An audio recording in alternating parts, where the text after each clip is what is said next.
اعتزاز احسن اور لطیف کھوسہ گزشتہ چند ہفتوں سے تحریک انصاف اور عمران خان کی حمایت کر رہے ہیں مختلف ایشوز پر۔ لطیف کھوسہ صاحب کا تو مطالبہ کیا گیا کہ ان کا نام وال آف شیم پر لکھا جائے۔ بلاول بھٹو کہتے تھے کہ ہاؤس آف شریف کی 3 نسلیں چور ہیں۔ نواز شریف کو اس ضیاء الحق کا اصل بیٹا اور مودی کا یار کہتے تھے، تو وہ آج اکٹھے ہیں، ایک جھنڈے کے تلے حکومت میں ہیں۔ ان پر کوئی پارٹی ڈسپلن نہیں لاگو ہوتا۔ ان کا نام وال آف شیم میں نہیں لکھا جانا چاہیے۔ بدترین جمہوریت کو استعمال کرنے والے بدترین لوگ ہیں، قدم قدم پہ بات بات پہ جھوٹ بولتے ہیں اور منافقت کرتے ہیں۔ جی السلام علیکم ورحمۃ اللہ وبرکاتہ۔ اس افراتفری، انارکی، تصادم، محاذرائی، بدترین معاشی بحران، بدترین آئینی بحران، بدترین عدالتی بحران، بدترین سیاسی بحران اور 9 مئی کے بعد پکڑ دھکڑ اور بدلتی سیاسی صورتحال، لمحہ بے لمحہ بدلتی سیاسی صورتحال میں بہت ساری چیزیں ایسی ہیں جن پر بات نہیں ہو سکی، اور ان بہت ساری چیزوں میں سے ایک چیز ہے کہ پیپلز پارٹی نے اعتزاز احسن اور لطیف کھوسہ صاحب کی بنیادی رکنیت معطل کر دی ہے، یعنی انہیں پیپلز پارٹی سے آلموسٹ نکال دیا ہے۔ بلکہ اور لطیف کھوسہ صاحب کا تو مطالبہ کیا گیا کہ ان کا نام وال آف شیم پر لکھا جائے، دیوار شرمندگی پر لکھا جائے کہ انہوں نے پارٹی کو اتنا شرمندہ کیا ہے۔ اعتزاز احسن اور لطیف کھوسہ کا جرم کیا ہے کہ وہ پارٹی چونکہ پی ڈی ایم میں ہے ان کی، یعنی پی ڈی ایم کے اتحادی ہے، حکومت میں ہے، اور تحریک انصاف اپوزیشن کی جماعت ہے، تو اعتزاز احسن اور لطیف کھوسہ گزشتہ چند ہفتوں سے تحریک انصاف اور عمران خان کی حمایت کر رہے ہیں مختلف ایشوز پر، تو یہ ان کا قصور تھا جس پر ان کو پارٹی سے نکال دیا گیا، مطلب ان کی بنیادی رکنیت ختم کر دی گئی۔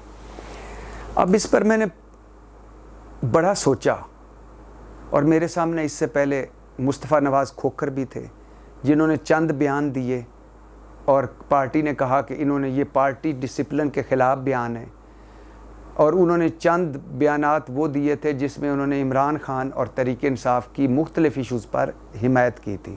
ان سے بلاول بھٹو کی ترجمانی لے لی گئی، اور ان سے سینیٹرشپ بھی لے لی گئی، اور وہ بھی پارٹی سے نکل گئے۔ اور اس سے پہلے مسلم لیگ نون میں چودھری نثار، مفتاح اسماعیل اور اس کے یہ سارے لوگ، ان کو بھی بولنے پر، اپنا موقف کا اظہار کرنے پر، بات کرنے پر پارٹی سے نکالا گیا ہے۔ اب میں نے صرف اس کے 3 نقطے ڈسکس کرنے ہیں آپ سے، لمبی بات نہیں کرنی۔ پہلی تو جمہوری پارٹیوں میں کیا ایسا ہوتا ہے؟ میں اپنے ملک کی بات نہیں کر رہا، آپ سے سوال کر رہا ہوں۔ دنیا کے مہذب ملکوں میں، مہذب معاشروں میں، جہاں آئین اور قانون کی حکمرانی ہوتی ہے، جہاں جمہوریت ہوتی ہے، وہاں اگر کوئی پارٹی کسی ایسے ایشو پر جس میں پارٹی ایک طرف کھڑی اور وہ دوسرا بیان دے دے، یا مختلف رد عمل کا اظہار کر دے، مختلف بیان دے دے، اختلافی بیان دے دے، تو کیا اس کو پارٹی سے نکال دیا جاتا ہے؟ پہلا نقطہ تو یہ۔ دوسرا نقطہ یہ کہ جہاں جو جمہوری پارٹی ہوتی ہے، یا جو وہ معاشرہ جہاں آئین اور قانون کی حکمرانی ہوتی ہے، جب وہاں ڈسپلن طے ہو جائے کہ یہ ڈسپلن ہے، اس ڈسپلن پہ پھر پارٹی ہیڈ بھی اور پارٹی کا ادنا سے ادنا کارکن بھی سارے ایک برابر ہوتے ہیں، سب کے لیے پارٹی کا ڈسپلن برابر ہوتا ہے۔ تو ہمارے یہاں کیا ہاؤس آف شریف پر بھی وہی ڈسپلن لاگو ہے جو چودھری نثار پر، مفتاح اسماعیل پر لاگو ہے؟ کیا زرداری صاحب اور بلاول بھٹو پر بھی وہی ڈسپلن لاگو ہے پیپلز پارٹی کا جو لطیف کھوسہ اور احسن اقبال پر لاگو ہے؟ نہیں۔ اور تیسری بات، وہ بات یہ کہ پارٹیوں میں شوکاز نوٹس کے بنا، ان کو سننے کے بنا، کوئی انکوائری، تحقیق، تفتیش کے بنا، پارٹی ڈسپلنری کمیٹی میں پیش ہوئے بنا نکال دینا، کہ جمہوری رویہ ہے؟ اب ڈیفینیٹلی نہ یہ جمہوری رویہ ہے، نہ ایسا مہذب معاشروں اور جمہوری معاشروں میں ہوتا ہے، اور نہ یہ لوگ جمہوری ہیں۔ یہ بدترین جمہوریت کو استعمال کرنے والے بدترین لوگ ہیں۔ انہوں نے اس جمہوریت اور سیاست، ووٹ کی عزت، سویلین بالادستی سے نفرت کرا دی ہے عوام کو۔ یہ جھوٹ بولنے والے لوگ ہیں، منافقت کرنے والے لوگ ہیں، جو کہتے ہیں وہ کرتے نہیں، جو کرتے ہیں وہ کہتے نہیں، چپے چپے پہ، قدم قدم پہ، بات بات پہ جھوٹ بولتے ہیں اور منافقت کرتے ہیں۔ اب مجھے بتائیے کہ لطیف کھوسہ، احسن اقبال، لطیف کھوسہ، اعتزاز احسن، مصطفیٰ نواز کھوکھر، یہ تین چند بیان دینے پر ایک مخالف سیاسی جماعت کے حق میں، یا اس ایشو کے حق میں جو مخالف سیاسی جماعت کا ہے اس کے حق میں بیان دینے پر پارٹی سے فارغ ہو گئے۔ لیکن زرداری صاحب جو نواز شریف صاحب کو کہتے تھے، زرداری صاحب نواز شریف کو کہتے تھے تم درندے ہو، دھرتی کا ناسور ہو، مغل اعظم ہو، مولوی نواز شریف ہو، تم پر اب اعتبار کیا تو ہمیں اللہ بھی معاف نہیں کیا کرے گا، تمہیں اب معاف کیا تو ہمیں اللہ بھی معاف نہیں کرے گا۔ اور بلاول بھٹو کہتے تھے کہ ہاؤس آف شریف کی 3 نسلیں چور ہیں، شہباز شریف قاتل اعلیٰ ہیں، شہباز شریف کرپٹ ہیں، اور ان سے ماڈل ٹاؤن کے قتلوں اور میٹرو اور آشیانہ کرپشن کا حساب لیا جائے گا۔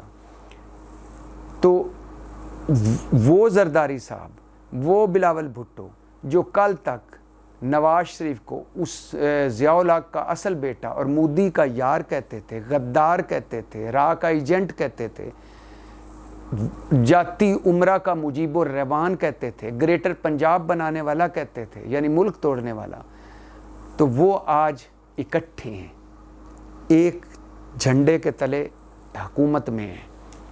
تو ان پر کوئی پارٹی ڈسپلن نہیں لاگو ہوتا، ان کا نام وال آف شیم میں نہیں لکھا جانا چاہیے کہ آپ کہتے کیا تھے، کر کیا رہے ہیں۔ اور پھر اس کے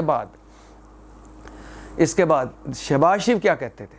زرداری تم علی بابا 40 چور ہو، زرداری تم مسٹر 10% نہیں مسٹر 100% ہو، زرداری تم سے سوئس بینکوں کا حساب لیا جائے گا، سوئس بینکوں میں پڑے پیسے واپس لائے جائیں گے، تیرا پیٹ چیریں گے، تجھے چوکوں پر لٹکائیں گے، تجھے لڑکانا کراچی لاہور کی سڑکوں پر گھسیٹیں گے۔ اب زرداری صاحب کے اور وہ دونوں جفیاں مار رہے ہیں، تو یہ ان کے نام وال آف شیم پہ نہیں لکھے جانے چاہیے۔ اور پھر جو پارٹی کے چھوٹے سیاستدانوں پر، جو دوسرے سیاستدانوں پر، اپنی پارٹی کے دوسرے سیاستدانوں پر جو ڈسپلن لاگو ہوتا ہے، ان پہ نہیں ہوتا۔ اور پھر اسی طرح چودھری نثار کا کیا قصور تھا؟ اس نے کہا کہ میرا نواز شریف لیڈر ہے، شہباز شریف لیڈر ہے، لیکن مریم نہیں ہے، مریم کے میں جوتے سیدھے نہیں کر سکتا، نکال دیا اسے۔ اور پھر مفتاح کا کیا قصور ہے؟ مفتاح کہتا ہے میرا قصور یہ ہے کہ میں نواز شریف کا سمدھی نہیں ہوں۔ اسحاق ڈار کا ایڈوانٹیج یہ ہے کہ وہ نواز شریف کا سمدھی ہے بس، حالانکہ اسحاق ڈار مجھ سے نالائق ہے، میں لائق ہوں، میری کارکردگی اسحاق ڈار سے بہتر ہے۔ اس کے باوجود اسحاق ڈار اپنی نالائکیوں، اپنے بھنڈوں، اپنے ناکامیوں کے باوجود معزز کیوں ہیں؟ کیونکہ وہ نواز شریف کا سمدھی ہے۔ اب جو مفتاح پر ڈسپلن لاگو ہوتا ہے وہ کہ اسحاق ڈار پہ نہیں لاگو ہوتا۔ جب وہ لندن میں بیٹھ کر، جب وہ نہ سینیٹر تھے نہ وزیر تھے، تو مفتاح وزیر خزانہ تھا، تو لندن میں بیٹھ کے ان پر تنقیدیں کرتے تھے، ان کے خلاف بیان دیتے تھے، انہیں باتیں کرتے تھے ٹکے ٹکے کی۔ اور کیا سلمان شہباز پر ڈسپلن لاگو نہیں ہوتا مسلم لیگ نون کا، جنہوں نے اپنے وزیر خزانہ، اپنی پارٹی کے سیاستدان مفتاح اسماعیل کو جوکر کہا؟ کیا مفتاح اسماعیل اگر جوکر کہے نواز شریف کو یا شہباز شریف کو یا سلمان شہباز کو یا حمزہ شہباز کو، تو کیا وہ پارٹی میں رہ سکتا ہے؟ پارٹی اس کی ایسی تیسی نہ کر دے؟ تو سلمان شہباز کی کیوں نہیں پارٹی نے ایسی تیسی کی؟ کیوں نہیں پارٹی نے کہا سلمان شہباز کو کہ تیری عمر کیا ہے، تیرا تجربہ کیا ہے، خوف خدا کر، شرم کر، اپنے سے بڑے عمر کے جس کی عمر کا ہی لحاظ کر لے، اور اسے تو جوکر کہہ رہا ہے۔ لیکن چونکہ وہ ہاؤس آف شریف کا چشم و چراغ ہے اور مفتاح ایک عام سیاستدان ہے، لہٰذا یہ ہونا تھا۔ تو کہنے کا مقصد یہ ہے کہ یہ ہیں جمہوریت کے دعوے دار، یہ جمہوریت کی بوڑھے ہیں، یہ جمہوریت کے چیمپئن ہیں، یہ سویلین بالادستی ہمیں ملک میں لا کے دکھائیں گے، یہ ووٹ کی عزت بحال کریں گے، یہ جمہوریت لائیں گے اس ملک میں، جن کے اپنے رویوں میں جمہوریت نہیں، جن کی اپنی باتوں میں جمہوریت نہیں، جن کے اپنے فیصلوں میں جمہوریت نہیں، جن کی اپنی پارٹیوں میں جمہوریت نہیں، اور جو 2-3 بیانوں پر اپنے ساتھ لوگوں کو اٹھا کر پارٹی سے باہر پھینک دیتے ہیں، مثال عبرت بنا دیتے ہیں۔ ابھی کل ہی وہ آپ نے کلپ دیکھا ہوگا جس میں کراچی میں جب میئر کا الیکشن دھاندلی سے جیتا پیپلز پارٹی نے، بدترین دھاندلی سے، ابتدا بھی کراچی بلدیاتی الیکشن کی دھاندلی اور انتہا بھی دھاندلی، تو بلاول بھٹو جب اس دھاندلی کو سیلیبریٹ کر رہے تھے تو نبیل گبول قریب آنے کی انہوں نے کوشش کی تو انہوں نے اس کے سینے پہ ہاتھ رکھ کے کہا اسے لے جائیں دور۔ ایسا کبھی کہیں سنا ہے یا دیکھا ہے؟ اور اس سے بھی مزے کی بات سنیے، نبیل گبول صاحب کی وضاحت آئی ہے کہ اگر یہ بے عزتی ہے تو مجھے یہ بے عزتی قبول ہے۔ وہ عربی سینگ ہے یا حدیث ہے وہ یاد آ رہی ہے، جیسے اعمال ویسے امال، مطلب جیسے قوم ویسے حکمران، مطلب جیسے روحیں ویسے فرشتے، مطلب جیسا منہ ویسی چپیڑ، مطلب جیسا تھوبڑا ویسا تھپڑ۔